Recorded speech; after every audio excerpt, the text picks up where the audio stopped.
welcome back. So now I am going to discuss about the section of the midbrain at the level of superior colliculus. So most ventral part is the crus cerebri.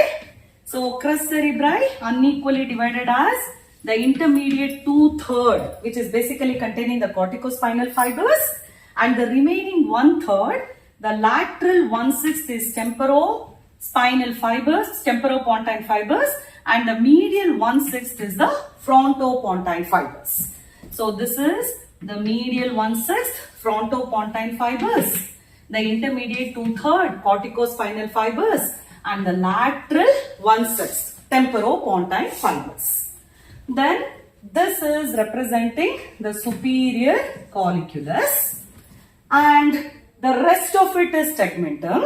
Between the tegmentum and the crus cerebri, the pigmented sheet of substantia nigra. So this is the substantia nigra. And this is the cavity of the midbrain, which is called as cerebral aqueduct of Sylvius. And the gray matter which is surrounding this is called as the periaqueductal gray matter. In the lateral wall of this periaqueductal gray matter is the nucleus of the trigeminal nerve. As it is with respect to midbrain, it is specifically called as the mesencephalic nucleus of the trigeminal nerve. And the ventral wall contains the nuclear complex of the third cranial nerve, that is oculomotor nerve. So it is considered as the oculomotor nuclear complex. And the oculomotor nerve is the one which is emerging out from the ventral surface of the brain. So this is the third cranial nerve. And the remaining components, coming to the various components of lemniscal pathway from medial to lateral side.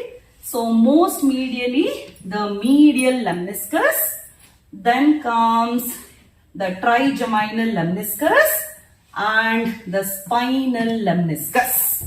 So from medial to lateral side, medial lemniscus, the trigeminal lemniscus, and the spinal lemniscus.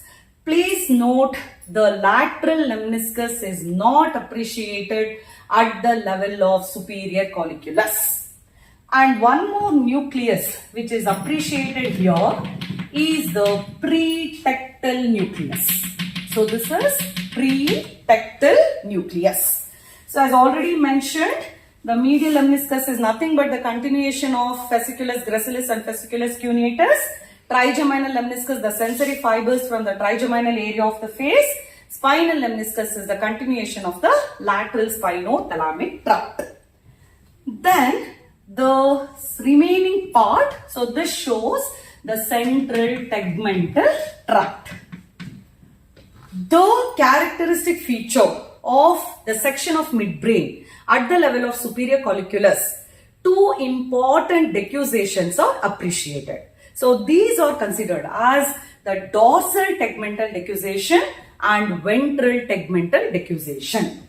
So the dorsal tegmental decussation is nothing but the tectospinal tract. So the fibers of the tectospinal tract. So this forms the dorsal tegmental decussation. Whereas the ventral tegmental decussation is the fibers of the rubrospinal tract. So rubro refers to the red nucleus. So red nucleus is appreciated at the level of the superior colliculus, and through its connections, here the key role of this rubrospinal tract is to control the activities of the cerebellum over the motor system. So this is going to form the ventral tegmental decussation, and this is representing the medial longitudinal fasciculus. Then the superior colliculus is connected to the lateral geniculate body through the superior brachium. And these lateral geniculate bodies are the ones which are concerned with the visual pathway. Through these thalamic radiations, they are going to reach the visual area, that is 17, 18 and 19, which is appreciated in the occipital lobe. Then these are the fibers which are coming from the retina. So the afferent fibers from the retina enters the superior brachium, superior colliculus and reaches the pretectal nucleus. So the efferent fibers from the pretectal nucleus, this is the one which enters the oculomotor nuclear complex of the same side and also crosses and reaches the opposite side also. So through this connection, it is going to enter this Edinger-Westphal nucleus, and through that oculomotor nerve, it is going to control the direct and the indirect pupillary light reflexes. So this is the section of the midbrain at the level of superior colliculus. So the important differences here is there is no lateral lemniscus. There is the presence of oculomotor nuclear complex, well differentiated dorsal and ventral tegmental decussation. Dorsal tegmental decussation is tectospinal tract, ventral tegmental decussation is rubrospinal tract, and the presence of the pretectal nucleus, which is concerned with the direct and indirect pupillary light reflex. This is the specimen of the brainstem. The upper part is the midbrain. So that is the crus cerebri of the midbrain. The pons, and pons getting connected to the cerebellum through the middle cerebellar peduncle. The few fibers of the trigeminal nerve which is attached to the pons. The horizontal sulcus or the pontomedullary junction. The 6th, 7th and the 8th cranial nerves are attached at the level of horizontal sulcus. The rest of it is the medulla oblongata. The anterior median fissure in the median plane. From medial to lateral, the pyramid, olive and the inferior cerebellar peduncle. Between the pyramid and the olive, the emergence of the rootlets of hypoglossal nerve. Between the olive and the inferior cerebellar peduncle, the rootlets of 9th, 10th and 11th cranial nerves. This is the posterior view.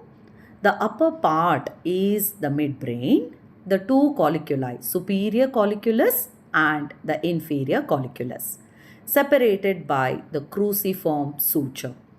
All the four colliculi together is also called as corpora quadrigeminum or tectum.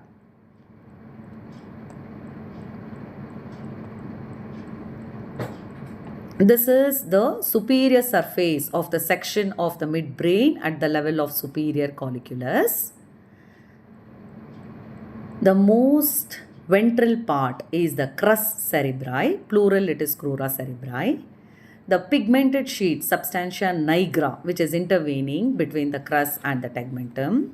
The cavity of the midbrain, the cerebral aqueduct of Sylvius, and the superior colliculus on the posterior side. The rest of it is tegmentum.